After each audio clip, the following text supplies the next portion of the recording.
განაგრძობთ გამოშვებას გადასახადების ადმინისტრირების ბრძანებაში ცვლილებები უკვე შესულია.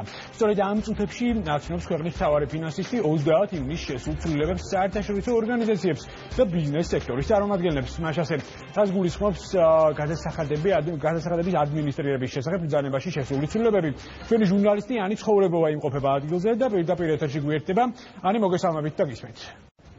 ფინანსთა მინისტრი ნოდარ ხადური ამ წუთებში კერძო სექტორის წარმომადგენლებს აცნობს საგადასახადო კოდექსში განხორციელებულ და დაგეგმილ ცვლილებებს, ისევე როგორც ამ ცვლილებების ადმინისტრირების წესებს.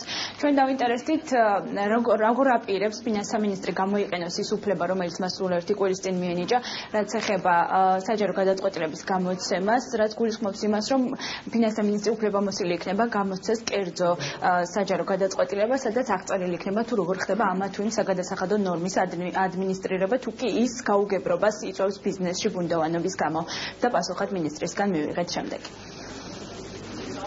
ჯერჯერობით არ გამომიყენებია ეს დამოკიდებულია იმაზე, თუ ბიზნეს რა პრობლემები და რა სურვილები ექნება და ჩვენ შემდეგ ამის მიხედვით განვიხილავთ საჯარო გადაწყვეტილების გამოცემის შესაძლებლობას. ეს არის მოქნილობის გაზრდის ინსტრუმენტი, თავისთავად ცხადია, რომ უმჯობესია, რომ კანონმდებლობა იყოს სრულყოფილი, თუმცა კანონის მუხლების მიღმა ხშირად ხდება ხოლმე ისეთი საკითხები, რომელსაც სხვა დარეგულირება ჭირდება. ამ დისკუსიის იდეა იმაში მდგომარეობს, რომ თუ კი არსებობს კარგი დიალოგი საჯარო და კერძო სექტორს შორის საგადასახადო კანონმდებლობაზე, შედეგად მივიღებთ უკეთეს კანონებს. უკეთესი კანონი კი ნიშნავს მისი უკეთ გამოყენების შესაძლებლობას. კერძო სექტორისათვის ასეთი კანონების გამოყენება უფრო ადვილია და შედეგებიც უფრო ეფექტიანია, როგორც მთავრობისათვის, ასევე ბიზნესისათვის. როგორც გავერკვიეთ, დამატებითი განმარტებები საგადასახადო კანონმდებლობასთან დაკავშირებით ბიზნესისთვის ყოველთვის საჭიროა. ამის შესახებ ჩვენთან საუბარში ბიზნეს ფერმერთა ასოციაციის წარმომადგენელმა ისაუბრა, მან აღნიშნა, რომ მნიშვნელოვანია პირველ წყაროებისაგან ისმენდნენ იმ განმარტებებს, თუ რა როგორ ადმინისტრირდება პრაქტიკაში. მართალია ერთია საგადასახადო კანონმდებლობა, თუმცა სხვა მისი პრაქტიკაში გამოყენების წესები, ამიტომ მნიშვნელოვანია მუდმივად ხდებოდეს ამ წესების განმარტება ბიზნესისთვის. ყოველთვის გვჭირდება დამატებითი ინფორმაცია და პირველ წყაროდან მოსმენილი ბევრად უკეთესი არის, იმიტომ შეგიძლიათ დისკუსიის რეჟიმში შეკითხვა მაინც დაუსვა. ან კარგ შემთხვევაში უნდა გყავდეს თქვა საგადასახადო კუთხით თანამშრომელი, რომელიც ამაზე მუშაობს.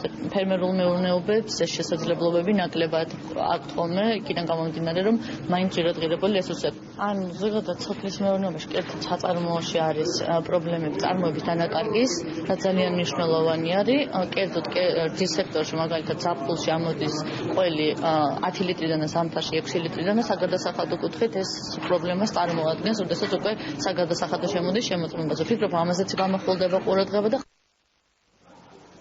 დღევანდელ დისკუსიას საჯარო და კერძო სექტორის 70-ზე მეტი წარმომადგენელი ესწრება და დისკუსია ამ წუთებშიც მიმდინარეობს. ჩვენ დავინტერესდით დისკუსიის დაწყებამდე ფინანსთა მინისტრისგან მოგვესმინა კონკრეტულად რაზე მუშაობს ამჟამად ფინანსთა სამინისტრო საგადასახადო კანონმდებლობაში ცვლილებების თვალსაზრისით, თუმცა მან თქვა, რომ ამას მხოლოდ მაშინ გამხელს, როდესაც ცვლილებები მზად იქნება. გავაუძლოთ თუ როდის იქნება მზად ცვლილებები, ეს იყო ანა ცხოვრებოვა, რომელიც საუბრობდა პირდაპირ